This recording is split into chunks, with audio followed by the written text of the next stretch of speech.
Both Mark Few and Randy Bennett spoke about keeping the rivalry between Gonzaga and St. Mary's alive once Gonzaga moves to the Pac-12. Could that just be as simple as St. Mary's following them?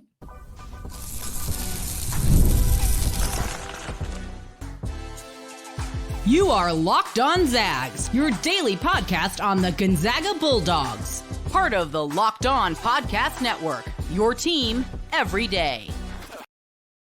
What is going on, y'all? Happy Monday, and welcome into the Locked On Zags podcast, part of the Locked On Podcast Network, your team every day. I am your host and longtime Gonzaga podcaster, Andy Patton, here to bring you news and updates on all things Zag athletics.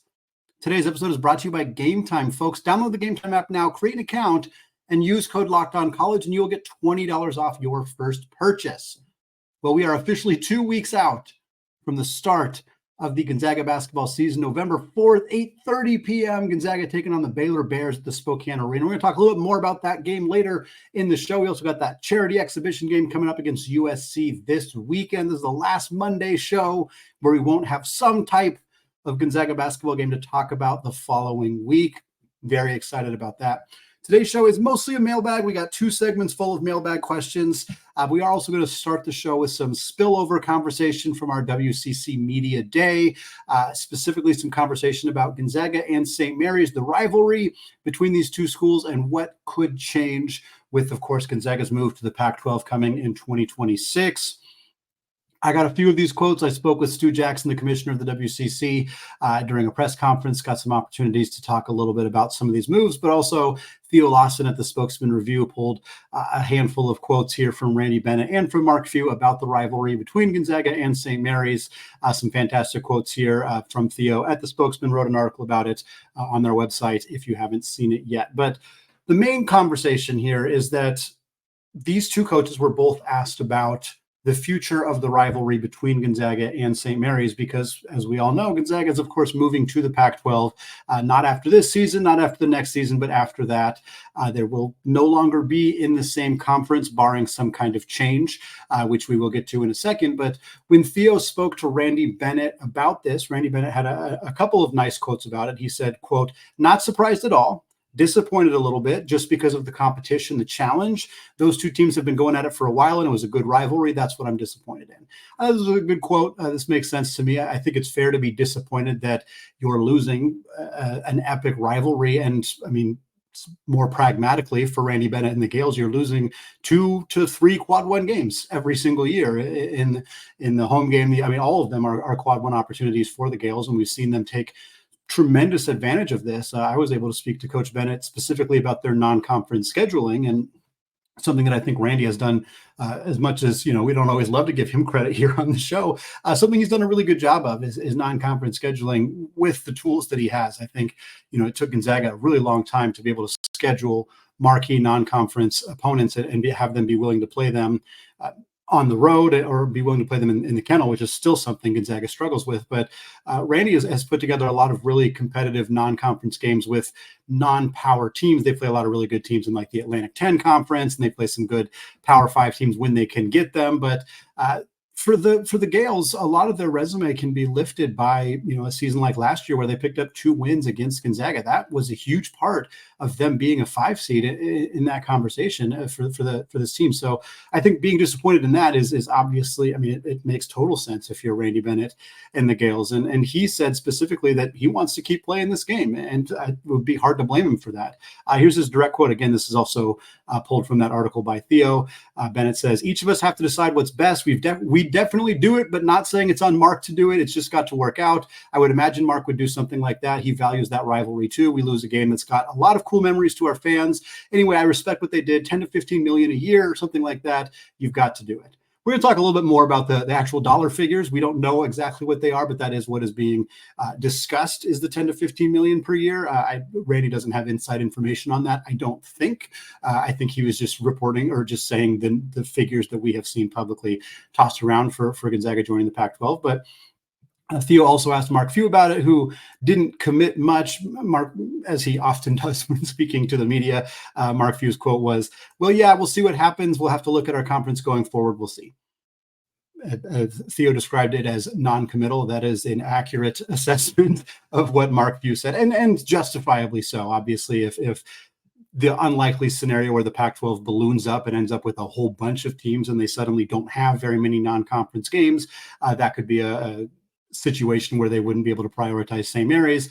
Certainly, if the Pac-12 becomes really competitive, if they're able to add some really good teams to this conference, Memphis being among them, some of the rumors, I think it's incredibly unlikely that somebody like Creighton would leave the Big East to join the Pac-12. I have seen people discuss that, but in an alternate reality or a 1% outcome for the Pac-12 where they're able to get some really marquee teams, maybe then if you're Gonzaga, you don't necessarily feel like you need to add that game, but I would like to see them continue to play this game. And I think as much as we talk about this as a rivalry, it's worth acknowledging. Here's the record between these two teams with at least 4 games to go in the next 2 years. Let's be honest, probably 6 games to go over the next 2 years. Gonzaga is currently up 82-34. And I want to emphasize that because this is considered the best rivalry for Gonzaga in the WCC by a tremendous margin. It was Pepperdine in the early days, the Dan Dickau, Matt Santangelo, Blake Stepp days, but it has been St. Mary's pretty much since then. And it is the best competition Gonzaga has faced in the WCC, and they are 82-34 against St. Mary's. They have played each other 14 times in the WCC title game.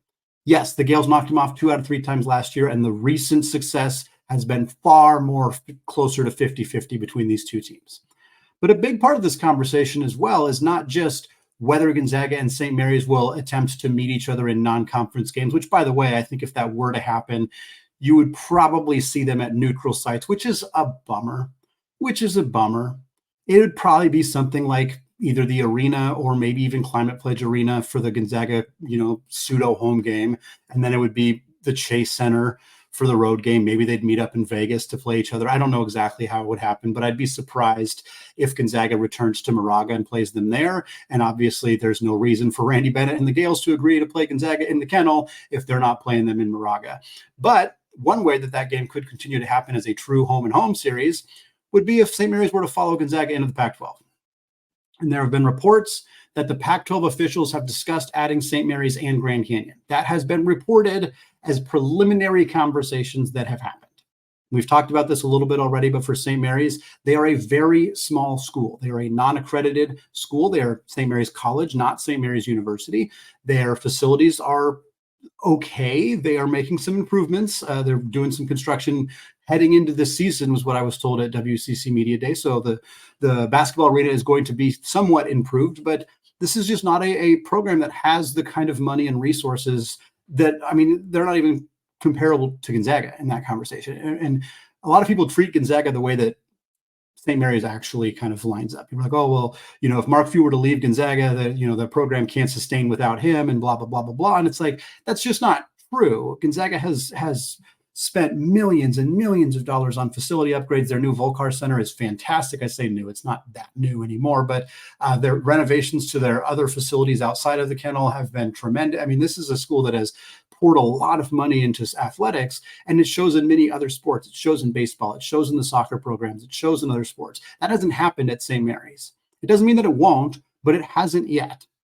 And when being in those preliminary conversations with the Pac-12, Grand Canyon is probably going to look more appealing, despite St. Mary's having more sustained success on the men's basketball side. Now, there's other factors there in terms of Grand Canyon's for-profit nature and some kind of uneasiness about that. But at the end of the day, that's a program that has more sustainable kind of long-term money and finances and resources than St. Mary's. And that's unfortunate because I think the Gaels would be a great fit from a men's basketball perspective, but they're not a very good women's basketball team. They've struggled in baseball and soccer's and the other sports. And I think it's going to potentially hold them back from being a part of this conversation.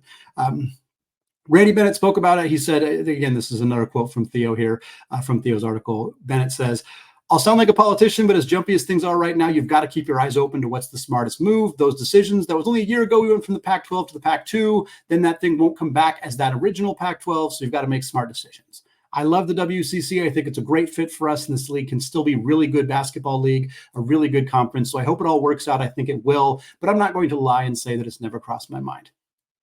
Another solid quote from Randy here. "We like the WCC. We're happy where we are, but sure, we're thinking about it, and we would be silly for us not to be." And I think that's a great quote there and a great kind of stopping point in terms of where we're at in this conversation right now, because we don't know anymore. I'll tell you this, the Pac-12 is probably going to continue to prioritize football. They're going after Memphis. They'd love to get Memphis and get San Antonio, South Florida, and Tulane to come with them. It creates a East division of the Pac-12. They got to figure out what they want to do with that, but those are good basketball additions. San Antonio and Tulane, not so much, but Memphis is great. South Florida was pretty darn good last year as well. If it's not them, maybe it's Texas State, maybe it's New Mexico State, maybe you get desperate and it's Sac State. Maybe you go back at those Mountain West schools, you try to get UNLV again, you go after New Mexico, Nevada, somebody like that. But I think the priority is going to be adding football before they prioritize somebody like St. Mary's or Grand Canyon or even a Wichita State or some of the other football-only schools that could be part of this conversation. Last thing here before we get to Mailbag Monday, we got 2 segments worth of mailbag questions to get through. But speaking with Stu Jackson during his press conference at the WCC Media Day, I really enjoyed this quote and I wanted to highlight it here. He was asked about Gonzaga leaving the WCC for the Pac-12. Specifically, he was asked about how 5 years ago when the Mountain West agreed to accept Gonzaga, the WCC, who was at the time commissioned by Gloria Nevarez, made concessions to keep Gonzaga. We know that was them getting a bigger lion's share of the NCAA tournament units. We know that was the double bye in the conference tournament, things of that nature. So Stu Jackson was basically asked, when Gonzaga told you they were going to the Pac-12, did you attempt to do that same thing? And Stu Jackson, here's his direct quote. Quote, the money was beyond the scope of what we could offer, and that was made very clear to me when asked if there's anything we could do. I appreciated the candid answer. I respected it. Again, we don't know the exact figures here. We don't know how much money Gonzaga is specifically going to get from the Pac-12. And that's because there's not an official figure. It's not like there's a number out there that's being hidden from us. We don't know because the Pac-12 is not done building. They are not done adding schools. They do not have a media rights deal. But it is safe to assume that Gonzaga has a bottom line number, a minimum amount of money that they feel they're either getting guaranteed from the Pac-12 or like 99%, they're going to get at least this amount of money. And whatever figure that is, my guess would be probably $10 million per year. That figure was enough for Stu Jackson to say, congratulations, we'll miss you. Thank you for your service in the WCC, but there's not really anything we can do to compete with that dollar figure. Again, we'll know more as the time goes on and we see more of what this new Pac-12 is going to look like. But I thought that was a quote worth sharing here as we kind of round out some of the WCC Media Days conversations. Well, folks, we talked about it a little bit earlier. The Zags may need an extra sip of caffeine for Gonzaga's season opener against Baylor, but that might not be a bad thing. We're going to discuss that and more coming up here in just a second. But first, I want to tell you about one of our new sponsors, Z-Biotics, because the Z-Biotics pre-alcoholic probiotic drink is the world's first genetically engineered probiotic. It was invented by PhD scientists to tackle rough mornings after drinking. Here's how it works. When you drink, alcohol gets converted into a toxic byproduct in your gut.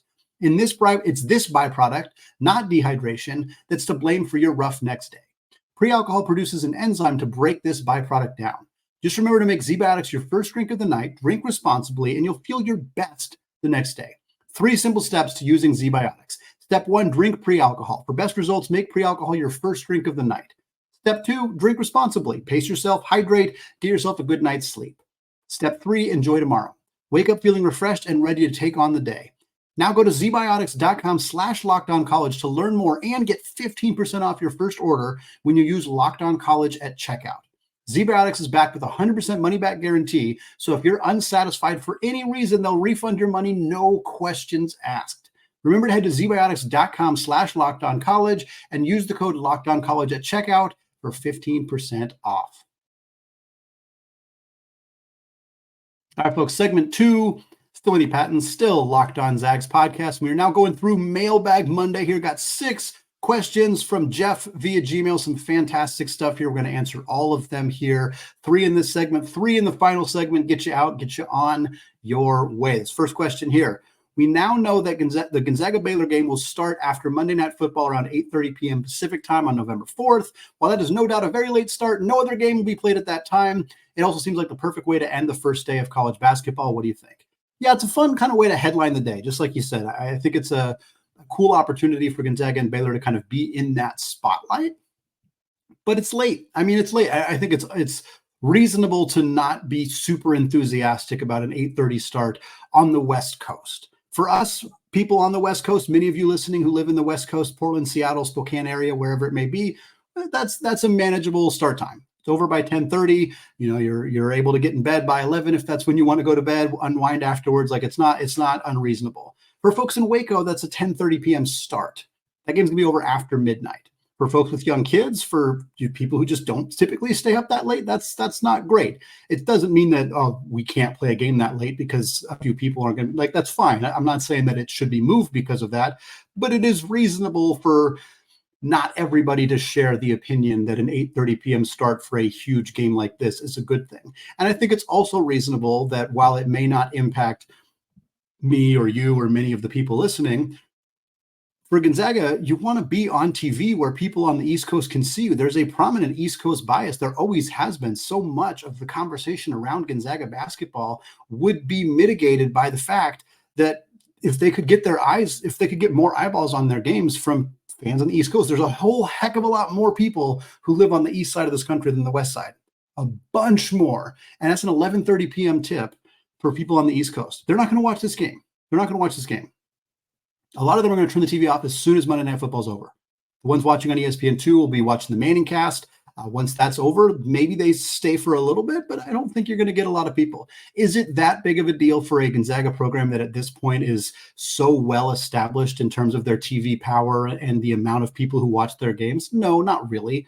This would be something that would be more, for lack of a better word, concerning 10 or 12 years ago when Gonzaga was still kind of trying to break into being a consistent part of the national conversation. At this point, it just doesn't really matter.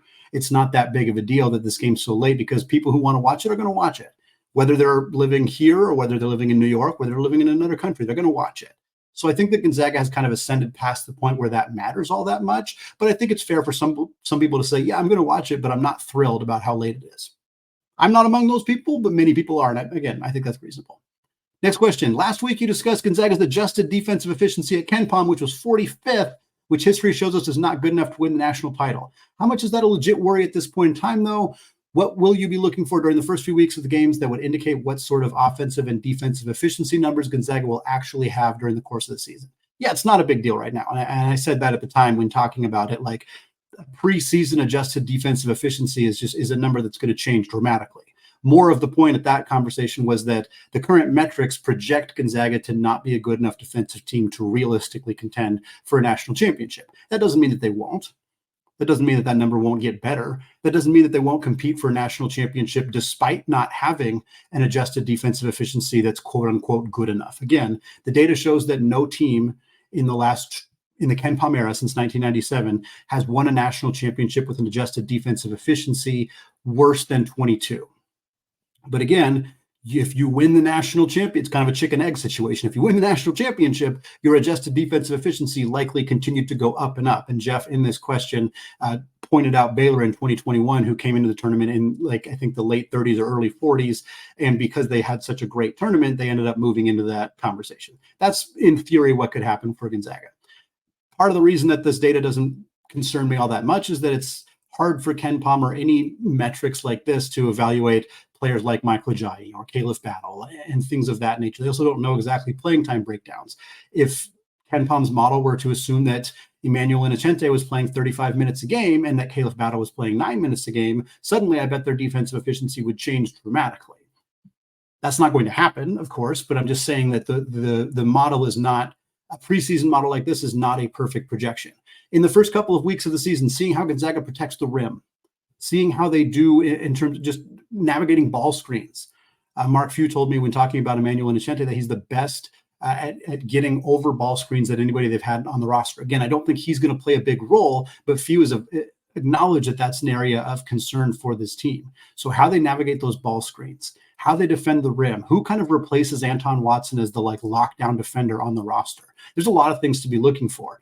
The numbers don't bother me that much.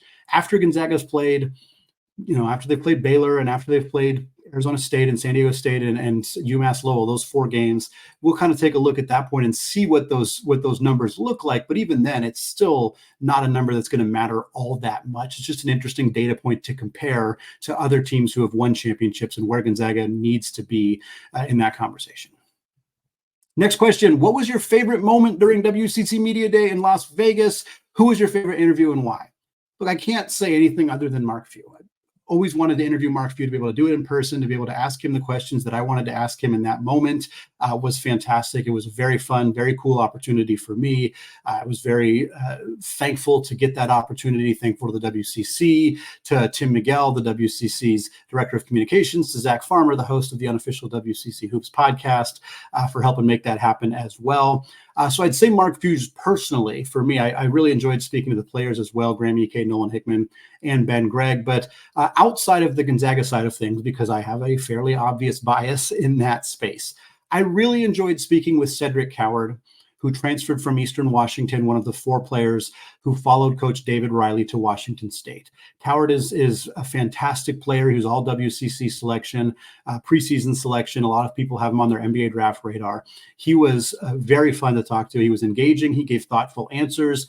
He followed up questions with more answers at times. I spoke with him and Isaiah Watts, who's one of the few returners from last year's Wazoo team, and Coach David Riley. And the 2 players were excellent. Most of the time, when I spoke with players and coaches at the same time, I got a lot more from the coaches than the players, but those 2 players in particular were really dynamic and engaging and thoughtful in their answers, and I really enjoyed those opportunities. There's quite a few others.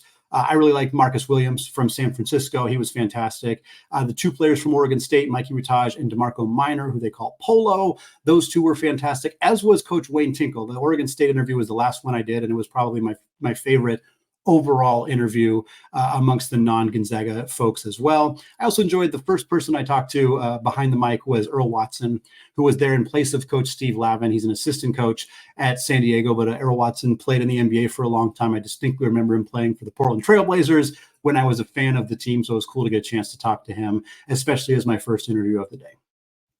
We got more from WCC Media Days. We got a trio of teams earning first place votes from the coaches. What does that mean about the conference? Could it mean we got 3 teams potentially going dancing this upcoming season? We're going to talk about that and more coming up in just a second. But first, let's talk about game time, because going to live events, it's the best.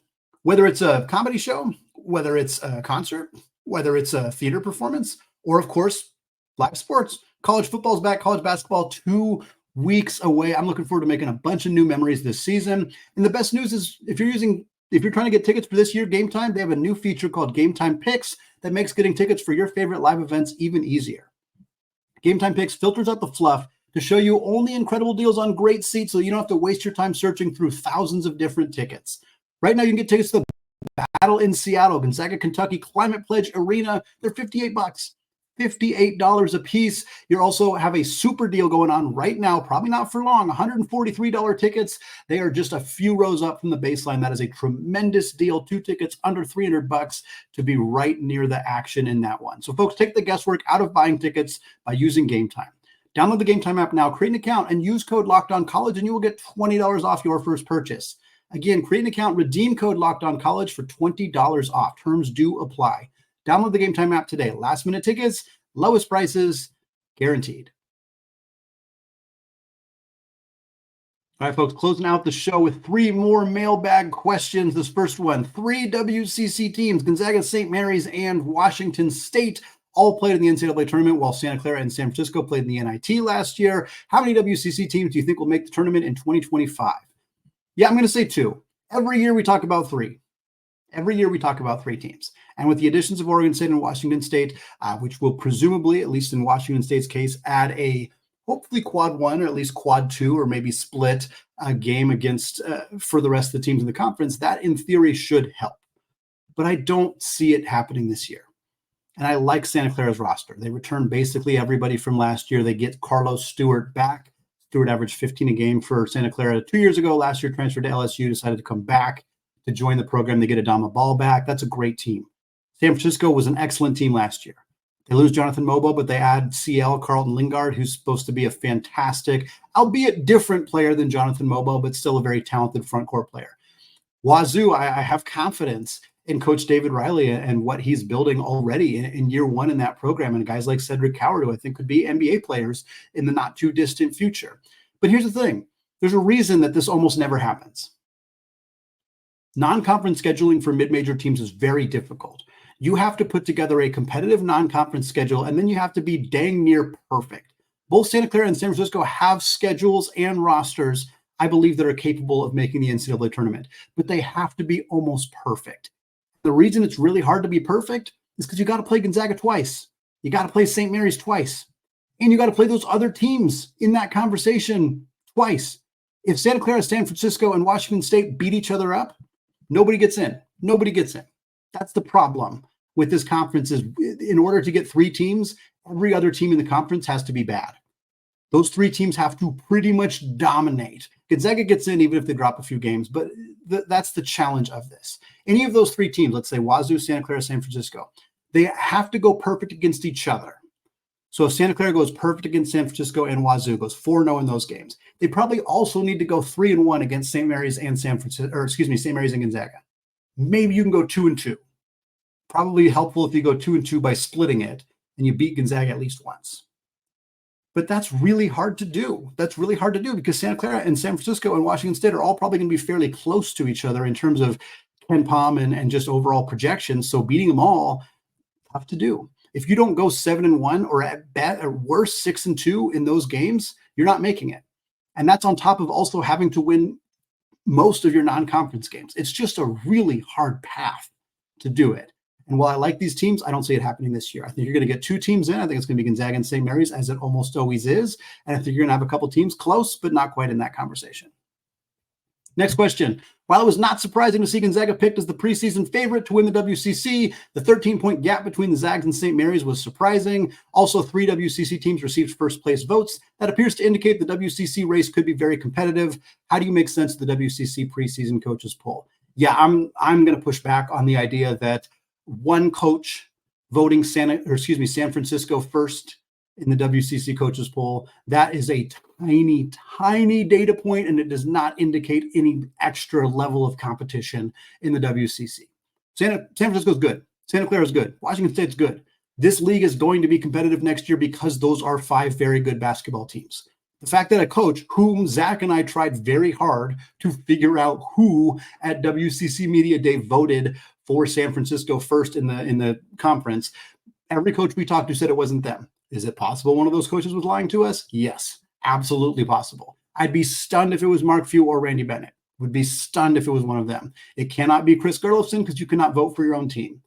There are 8 other coaches that could have voted for San Francisco first, but whomever it was, that to me does not give me any indication that the league is more competitive than I already believe it is, which is it's going to be pretty good this year. It's going to be pretty good this year. As for the gap between Gonzaga and St. Mary's, I'm not really that surprised by it. Last year, people voted St. Mary's first because St. Mary's returned a ton of key talent. Everybody from the roster 2 years ago was basically back last year. That was why St. Mary's got a ton of votes. Gonzaga had a lot of new players. Ryan Nembhard was new. Graham Ike was new. We knew that Ben Gregg was going to take on a different role. Dusty Stromer had to step into the starting lineup, et cetera, whereas St. Mary's had all the same players. So they got voted first. This year, the roles are flipped. Gonzaga returns everybody except Anton Watson. They had a key piece in Mike Lejaye. They had another key piece in Caleb Battle. Add desperately needed depth to a team that struggled in that area last year. Meanwhile, St. Mary's loses 2 of their probably 3 best players, maybe 4 best players. They lose Aiden Mahaney. They lose Joshua Jefferson. Yes, they keep Augustus Marcelonis and Mitchell Saxon and Luke Barrett, and I think they're going to be good, and I think they're the clear second-best team in the conference. But am I surprised that there was a fairly wide gap between those 2 teams when considering the offseason moves? Not at all. Final question of the show. Here we go. 3 WCC women's teams, Gonzaga, Oregon State, and Portland, played in the NCAA tournament while Washington State was just left out last year. How many WCC women's teams do you think will make the tournament in 2025? Basically, same question we talked about at the beginning, closing it out here, talking about it on the women's side.